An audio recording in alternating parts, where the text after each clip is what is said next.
MULTIVERSUS. The smash like whips. I'm Adventure Time's Jake the dog, standing on the edge of a Ricky and Morty themed arena. I'm about to beat Shaggy from Scooby-Doo into a bloody pulp, while my teammate Arya Stark is casually stealing Batman's face. A few years ago this would have given me severe whiplash, but in a world where tennis star Naomi Osaka is throwing hands at Naruto in Fortnite, nothing surprises me anymore. Well, except for one thing, MULTIVERSUS is actually pretty damn good. Believe me, I never expected it either. The initial reveal left me disinterested. It looked like another weak sauce attempt to be Smash Bros, and I'm not much of a platform fighter gal anyway. I much prefer my fighting games in a tight, enclosed 3D arena like Tekken and Soul Calibur. I came into MULTIVERSUS not expecting much, yet found that player-first games have begun to lay the groundwork for something remarkable. Don't get me wrong, MULTIVERSUS doesn't try to hide its inspiration.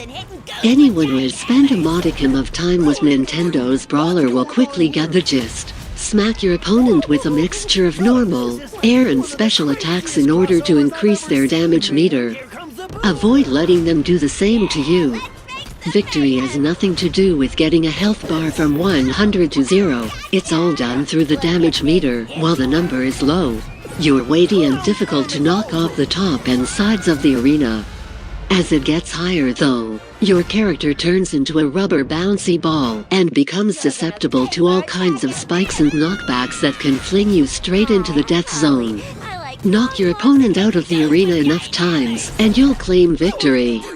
Wombo combo. It's your standard platform fighter fare at this point, but MULTIVERSUS manages a few key differences that really set it apart.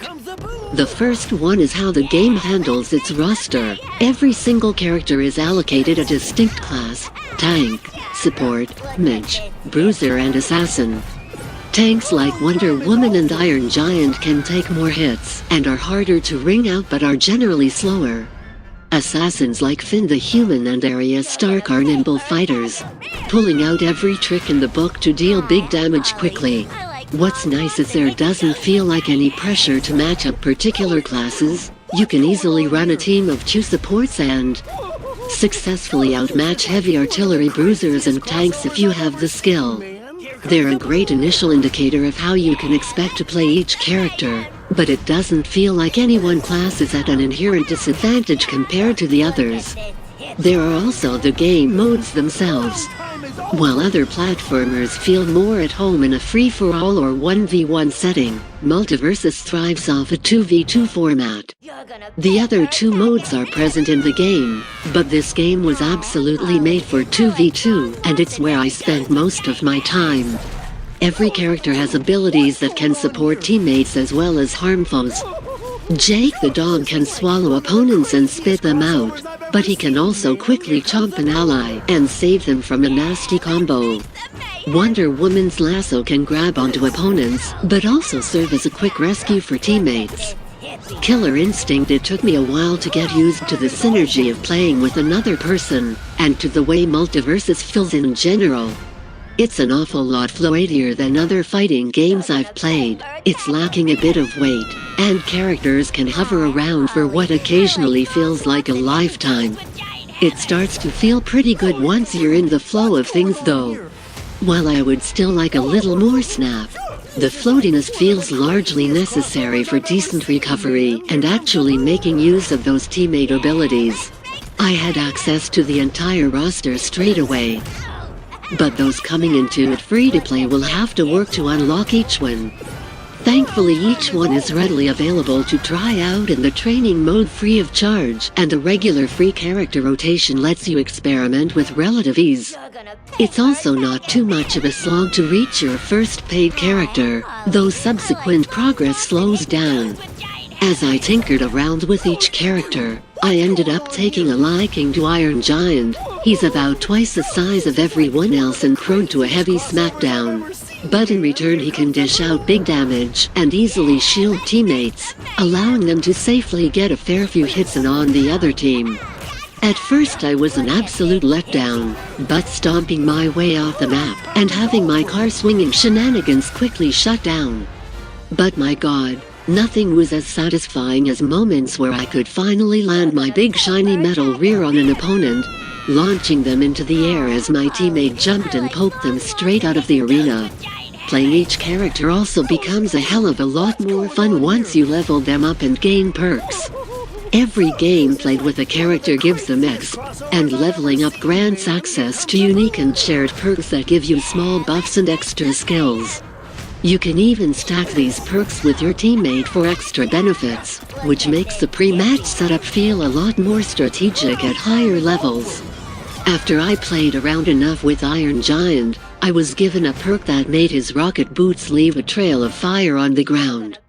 It was a move I hadn't felt much need to use before, but once I was able to scorch my tiny nemesis beneath my feet, I found myself integrating it into my play a lot more. Punching down, there are some glaring frustrations with how MULTIVERSUS plays, though. His priority is a mess, a problem that even I could spot at a casual level. For the uninitiated, when two moves connect, the priority is generally given to whichever attack has more power. If both attacks hit simultaneously and have a similar power level, they'll cancel each other out. It doesn't seem to be at all present in MULTIVERSUS. Couple that with what appears to be an odd hitbox and hurtbox system, and it's a pain in the ass to contend with. I noticed this with Finn in particular. His backpack has become a meme, having an oddly gigantic hitbox and causing him to win a lot of matchups he shouldn't. It's worth noting that the hitbox-hurtbox system is already receiving an overhaul, but right now it's a pretty major flaw. Those at a super casual level likely won't perceive it in finer detail, but it was something that became increasingly obvious to me as I spent more time with the game. I also have some pretty major gripes with the current map designs. There are currently 8 stages in MULTIVERSUS, with 2 of those being variations on another existing map. I had to go and look that up just now, because I can only remember 2 of the stages, the Scooby-Doo and Rick and Morty ones. The latter I only recall because it was unlocked as part of a community challenge. The Scooby-Doo one, however, has the honor of being my most and least favorite stage. It's the only one I recall having some form of fun interactions. You can punch a weak cog on either side of the arena to cause a portion of the platform to disappear. It's also painstakingly small, bordering on suffocating. It doesn't help that I play a character who is 3 times the size of the rest of the cast, but larger maps wouldn't go amiss. Most stages consist of one main platform, and then 2 or 3 smaller platforms above it. They're fine, but they feel so cramped and uninspired, like being stuck in an elevator made of white bread. There are a couple of wall breaks here and there, and they look pretty enough, but they're devoid of the levels of creativity Player First Games has managed to demonstrate through its roster. Baby steps unsurprisingly, MULTIVERSUS is also home to a battle pass. I've never been a fan of them, and this one is no different. It's only a short pre-season battle pass right now with 15 tiers. There's a nice distribution of rewards throughout the tier, but progression feels unsatisfying. I spent most of my time farming my seasonal milestones, which are randomized per player with no ability to reroll. It meant I was gunning for some ridiculous and unfun goals like ringing out 25 opponents at less than 60 damage, or connecting 200 fully charged attacks. More battle pass points per match would go a long way, along with the ability to reroll some more frustrating milestones outside of my skill level. As it stands, MULTIVERSUS has done a bang-up job of laying the foundations for a fantastic platform fighter that has the potential to blossom into something amazing.